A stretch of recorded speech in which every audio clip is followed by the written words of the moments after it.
नमस्कार, स्वागत है आपका बिहार समाचार में। बिहार में आज भी भयानक बारिश होने वाली है। मौसम विभाग ने खतरनाक चेतावनी दे दी है और इधर बिहार में लगातार बाढ़ तबाही मचा रहा है। कई जिलों को डुबाने वाला है ये बाढ़।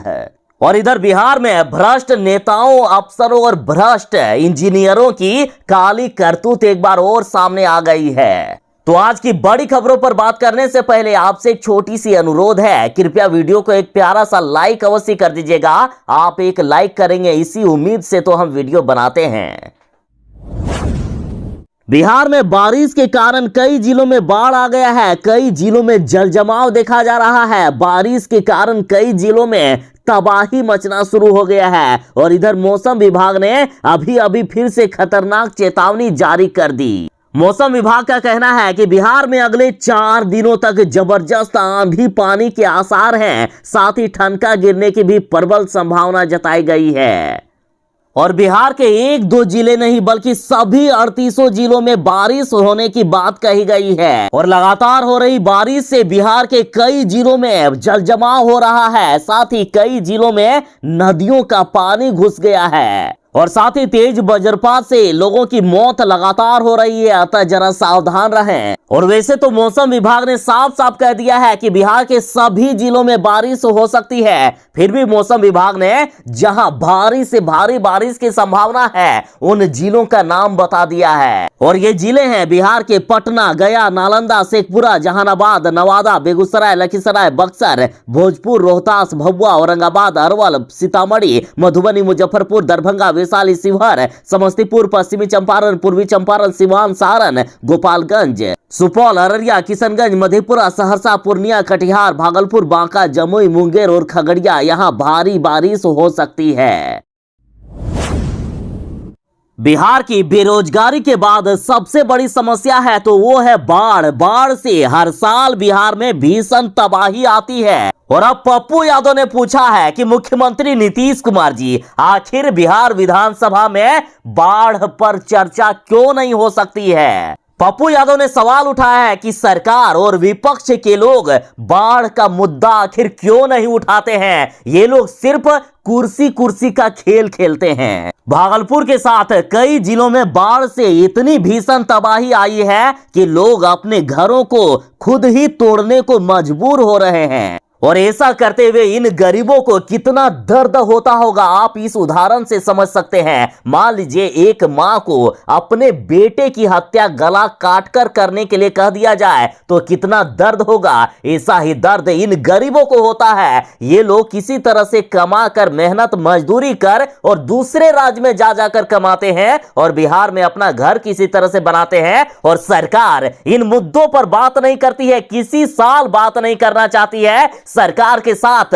विपक्ष के नेता भी बिहार में नौटंकी करते हैं। इन मुद्दों पर ये लोग दूर भागते हैं। क्यों बात करेंगे, इससे इनकी राजनीति थोड़ी ना हो सकती है। ये लोग बात करेंगे हिंदू मुसलमान पर।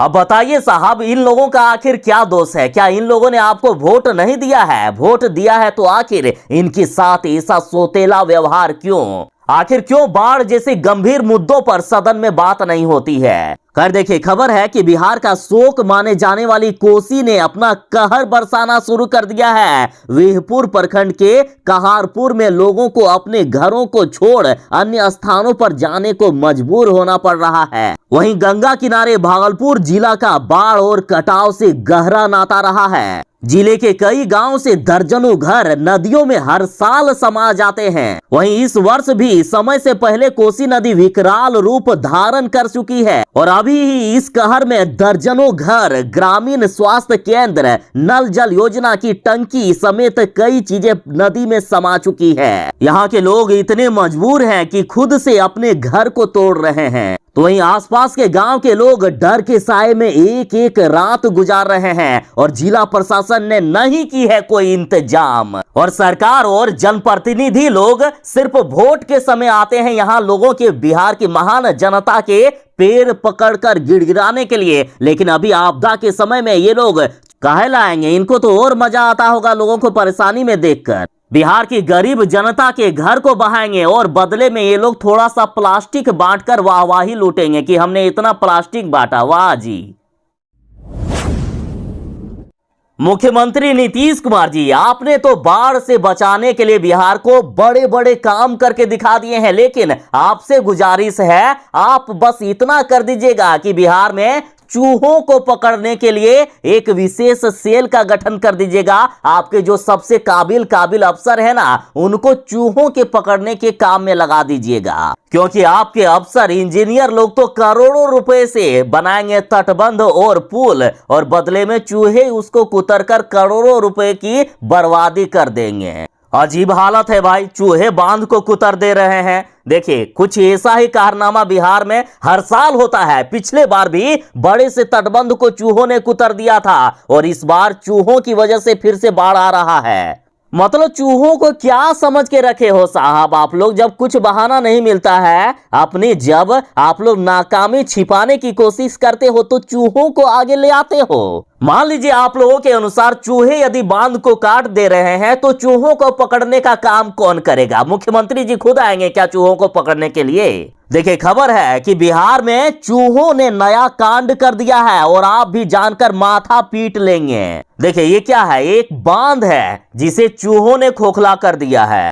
बिहार में चूहे लगातार कमाल कर रहे हैं। कभी थाने में रखी शराब पी जा रहे हैं, तो कभी कार्यालयों में रखी महत्वपूर्ण दस्तावेज को कुतर दे रहे हैं, और इस बार चूहों ने तो हद पार कर दी है। गंडक नहर में बांध में छेद कर चूहों ने खोखला कर दिया है, और जिसकी वजह से वैशाली जिले में बाढ़ आ गई है। देखिए, वैशाली जिले के गोरोल में पीरापुर बलहा गांव के पास स्थित गंडक नदी का बांध क्षतिग्रस्त हो गया, और इसे देखकर हमारे बिहार के कर्मठ इंजीनियरों की टीम ने माथा पकड़ लिया। लाख निरीक्षण के बावजूद चूहों ने खेल कर दिया है, क्योंकि इन लोगों को चूहा पकड़ने की ट्रेनिंग नहीं मिली थी। यही है ना बात। और बांध टूट जाने के कारण सैकड़ों एकड़ में लगी किसानों की फसलें बर्बाद हो गई है। पूरे वैशाली पर अभी खतरा मंडरा रहा है। कई गांव डूबने के कगार पर है। मुख्यमंत्री नीतीश कुमार जी की सरकार ने बिहार को बर्बाद करके रख दिया है। बिहार में देखिए, बड़े ही भ्रष्टाचार का खुलासा हो गया। नीतीश राज में महाजंगल राज का खुलासा हो गया है। राबड़ी देवी के शासनकाल के बाद अब तक नीतीश राज में पहली दफे इतना बड़ा राजकोषीय घाटा हुआ है, या यूं कहिए कि राजकोषीय घोटाला हुआ है। देखिए, नीतीश सरकार के राजकोष में इस बार 15,000 करोड़ से भी अधिक का घाटा हुआ है। 92,000 करोड़ का तो हिसाब ही नहीं है।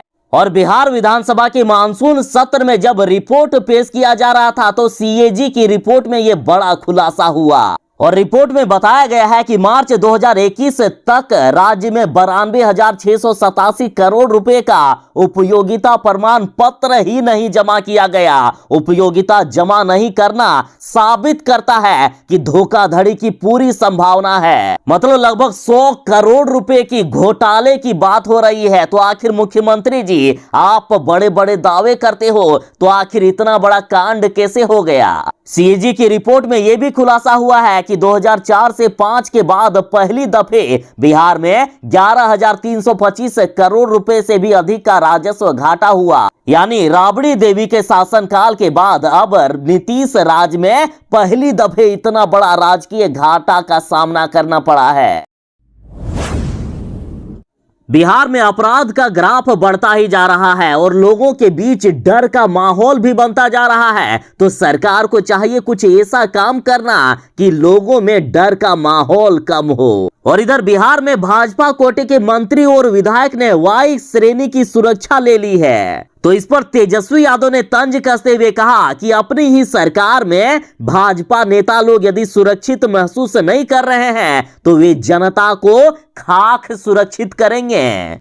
तेजस्वी यादव ने कहा है कि भाजपा के उप मुख्यमंत्री, मंत्रियों, विधायकों व सांसदों को अपनी ही राज्य की पुलिस, विधि व्यवस्था और सुरक्षा व्यवस्था पर यकीन नहीं हो रहा है, तो क्या किया जाए? और साथ ही जो नेता लोग अपनी ही सरकार में वाई श्रेणी की सुरक्षा ले रहे हैं, तो इस पर तेजस्वी यादव ने कहा है कि जनता की गाढ़ी कमाई के दम पर केंद्रीय सुरक्षा बलों से स्वयं की सुरक्षा करवाना ही क्या इन बुजदिल डरपोक भाजपाइयों का संस्कार और इतिहास है?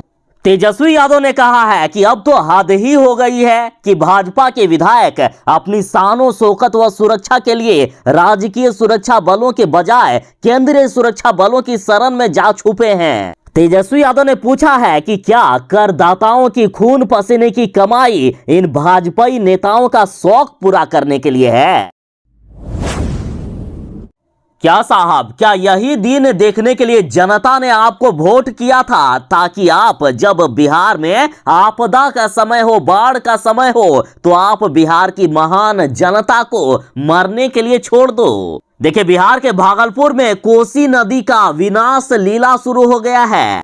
कहारपुर में रोजाना कटाव की भेंट चढ़ रहे हैं ग्रामीणों के घर। भागलपुर जिले के कई गांवों में लोगों के घर द्वार, स्वास्थ्य केंद्र, स्कूल सब अब नदी में समाने लगे हैं और कई लोग कटाव के डर से अपने घरों को खुद तोड़ रहे हैं। ग्रामीणों का कहना है कि हम लोग भगवान भरोसे हैं, अभी तक हम लोगों को देखने तक कोई नहीं आया है और ना ही किसी तरह की सहायता मिली है। जिन लोगों के घर कट गए हैं वे रेलवे लाइन के किनारे रहने को मजबूर हैं। और इधर बागमती नदी खतरे के निशान से 130 सेंटीमीटर ऊपर चली गई है। जलस्तर बढ़ने से ओराई में 1 दर्जन गांव बाढ़ से घिर गए हैं। अमीर लोग या जिनके पक्के मकान हैं वे लोग तो किसी तरह से रह ले रहे हैं और जिनके 1 मंजिला इमारत है वे लोग अपने छतों पर तंबू टान कर किसी तरह से जिंदा हैं। लेकिन बिहार के वैसे गरीब जिनके कच्चे मकान हैं, जो लोग झोपड़ियों में रहते हैं, उनका जीवन पूरी तरह से दर्दनाक हो गया है। घरों में पानी घुस गया है,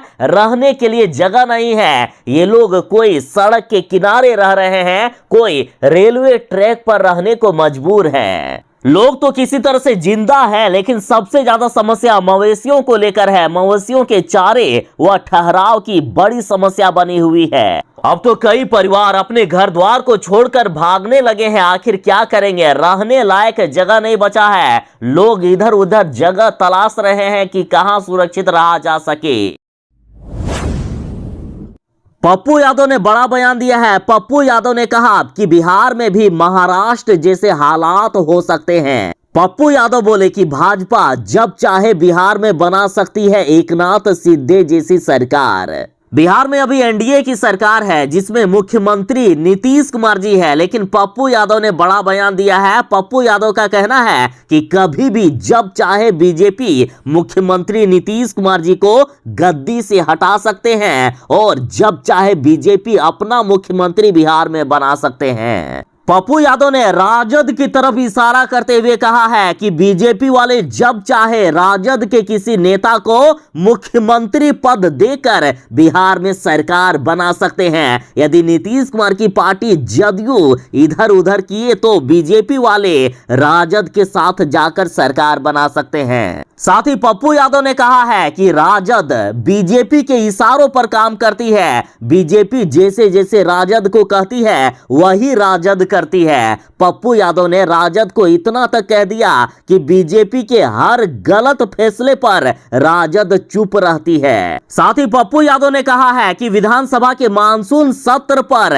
ना ही विपक्षियों ने और ना ही सत्ता दल के किसी भी पार्टी ने बिहार में बाढ़ का मुद्दा, रोजगार का मुद्दा और ना ही अपराध का कोई मुद्दा उठाया। और राजद विपक्षी पार्टी है, लेकिन वे केवल विधायक को तोड़ने और जोड़ने में लगे हैं। पप्पू यादव बोले कि सीमांचल के विधायकों को राजद ने अपने खेमे में शामिल किया, जबकि अपनी सरकार में राजद ने ही सबसे ज्यादा सीमांचल को बर्बाद किया था। बिहार के कई जिलों में बाढ़ ने तबाही मचाकर रख दिया है। किशनगंज जिले की बात करें तो यहाँ भीषण तबाही जारी है, विनाश लीला जारी हो चुकी है और प्रशासन की लापरवाही के कारण, सरकार की लापरवाही के कारण लगातार लोगों के घर द्वार नदी में समा जा रहे हैं। और आप ये जो तस्वीर देख रहे हैं, ये तस्वीर एक स्कूल की है। 7 दिन पहले इस स्कूल में बच्चे पढ़ते थे और प्रशासन की जरा लापरवाही देखिए। 2 साल से स्कूल को बचाने की कोशिश में लगातार गुहार लगाई जा रही थी, लेकिन किसी ने नहीं सुनी गुहार। और आज इस स्कूल का हाल देखिए, किस तरह से नदी में समा गया है ये स्कूल। दरअसल किशनगंज जिले की टेढ़ागाछ की है ये तस्वीर, जिस स्कूल में 7 दिन पहले तक जोरों शोरों से बच्चों की गूंज सुनाई देती थी और आज वही स्कूल नदी में समा गया है। बेबस ग्रामीण देखते रह गए और उनकी नजरों के सामने हवाकोल पंचायत स्थित मध्य विद्यालय हवाकोल रेतुआ नदी में विलीन हो गया। और सरकार की ऐसी लापरवाही के कारण यहाँ के ग्रामीण, शिक्षक, छात्र, अभिभावक सभी दुखी हैं। स्कूल को बचाने के लिए ये लोग पिछले 2 सालों से डीएम से लेकर जनप्रतिनिधियों के आगे गुहार लगाते रहे, लेकिन किसी ने नहीं सुनी और प्रशासन एवं आपदा विभाग की नाकामी से ये स्कूल नदी की भेंट चढ़ गया। बिहार में मुश्किलें कम होने का नाम नहीं ले रहा है। पूर्णिया में विकराल हो गई है बाढ़ की स्थिति। गांव में लोगों की जिंदगी तबाह हो गई है। यहां भी छूट रहा है लोगों के घर द्वार। लोग अपने घर को खुद ही तोड़ने को मजबूर हो गए हैं। पूर्णिया में महानंदा, कनकई और परमान नदी में उफान है, जिसके कारण जिले के कई प्रखंडों में बाढ़ का विनाश लीला शुरू हो गया।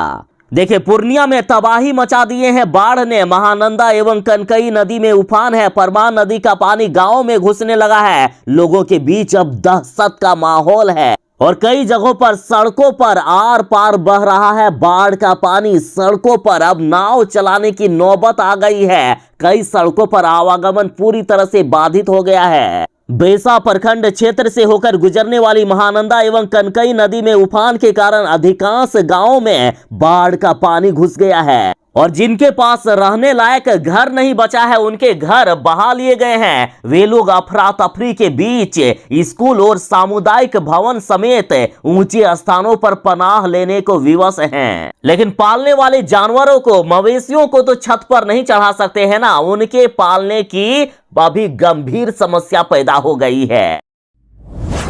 देशवासियों के लिए बड़ी खबर आ रही है। गैस सिलेंडर के दाम घट गए हैं। देखिए, कॉमर्शियल एलपीजी सिलेंडर सस्ता हो गया है। 198 रुपए दाम घट गए हैं। सबसे पहले आपको बता दूं कि जो गरीब अपने घरों में खाना बनाने के लिए गैस का उपयोग करते हैं, उनका कोई भी दाम नहीं घटा है, वो सस्ता नहीं हुआ है, बल्कि कॉमर्शियल सिलेंडर जो होटल वगैरह में यूज होते हैं वो सस्ता हो गया है। 19 किलो के कॉमर्शियल गैस के दाम 198 रुपये घट गए हैं। पहले जो 2219 रुपए में बिका करता था, अब वो 2021 रुपए में मिलेंगे। अब बात करें जो गरीब यूज करते हैं घरेलू गैस का, तो आखिर उसका क्या हुआ है? तो देखिए, बराबर कॉमर्शियल गैस के दाम घटाए जा रहे हैं। इस बार 198 रुपया घटाया गया है और पिछले महीने 135 रुपया कॉमर्शियल गैस के दाम घटाए गए थे। तो वहीं जो घरों में खाना पकाने के लिए घरेलू गैस होता है, तो उसके दाम लगातार बढ़ाए जा रहे हैं। मई महीने में 2 बार दाम बढ़ाया गया है। 7 मई को 50 रुपए दाम बढ़ाए गए थे, उसके बाद भी 19 मई को दाम बढ़ाया गया।